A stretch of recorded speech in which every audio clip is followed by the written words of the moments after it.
Hey guys, welcome back to the channel. We are here once again with our Cadet 149, also known as the 14 on this channel. If you just joined us now, there's a playlist about this thing.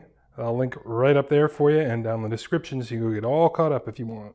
For those of you that have been here the whole time, you remember that last year we had a drive shaft issue on this thing, and drive shaft and coupler issue.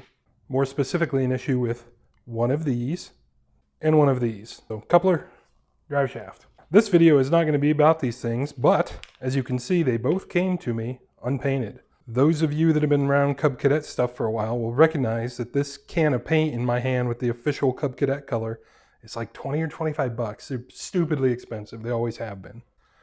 This can of paint in my hand that I got straight off Amazon was like $4, and I just eyeballed it with the cap color, and I think I got pretty close. Also worth mentioning, this can of paint is like 10 years old and has been frozen and thawed a whole bunch of times, so who knows what color it's really going to be. I thought it would be fun just to see how close we're going to get. But before I do any of that, I need to get the stuff primed. This is what I'm going to be using, just Rust-Oleum engine primer. I've had good luck with this stuff the last couple years, so I'm going to keep using it. And of course I'll have to get them degreased and ready to go. So we will catch back up once they're all nice and uniformly gray. As planned, I've made them gray, and I think what I'm going to do is use the Rust-Oleum paint on the drive shaft. So that guy back there, and the Cub Cadet paint on the coupler. And that is just because there's a lot less surface area for that coupler, and if this paint is still actually good, and if these two are a horrible mismatch, then I'll have much more of this paint remaining.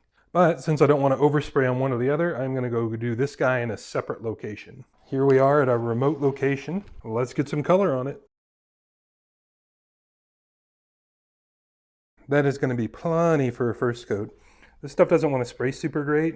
Some of that's because it's a small part, and some of it's because this can is like 10 or 12 years old. Anyway, on to the drive shaft. Looks like that one came previously tested for us. Interesting. All right, the rest of this process is going to look a lot like those two shots, so when it's all done, we'll catch back up.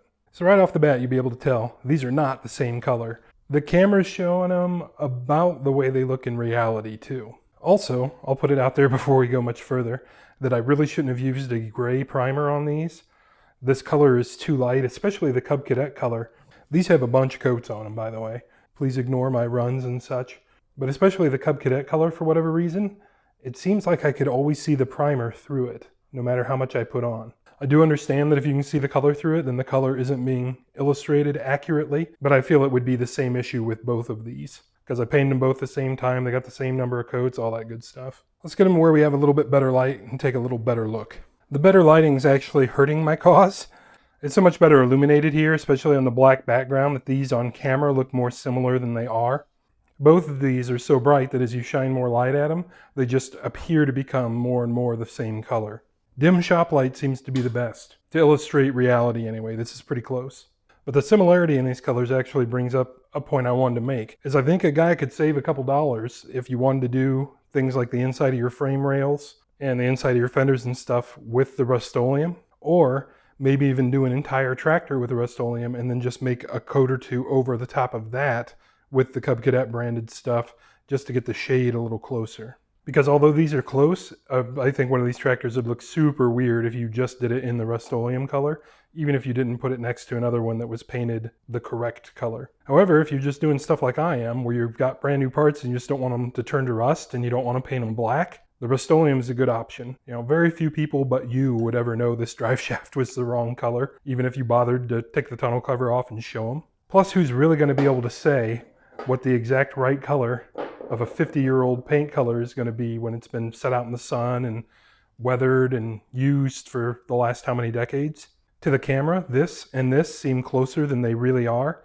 In reality, this and this are almost a dead ringer. They're very, very close. And I think this shows it pretty accurately. The Rust-Oleum is just a little bit more green than the factory Cub Cadet stuff. I think the biggest difference you're going to see between this guy and this guy is just luster. You know, this paint's like a week old. This paint's 5 decades old, so they're not quite the same, but in good lighting, they're almost identical. And again, in good lighting, I can't illustrate on camera the differences, so is what it is. So overall, that was a fun little experiment that I think was worth the effort to conduct. I think I may follow this up, and once I get all this stuff installed, I may lay a coat of paint back over that drive shaft with the Cub Cadet brand and stuff, and just see if there's a bad reaction, or see if they weather poorly or anything, just to confirm that we could use the Rust-Oleum as a base coat for the more expensive stuff. And that is what I did right down here. And you can see, since stuff was getting oversprayed anyway, I just went ahead and painted these lines. No prep work whatsoever. And this was about 24 hours ago. With my fingernail, I can like scratch it off, but the stuff wants to stick. And that's no primer. I didn't even clean any dirt or grease off.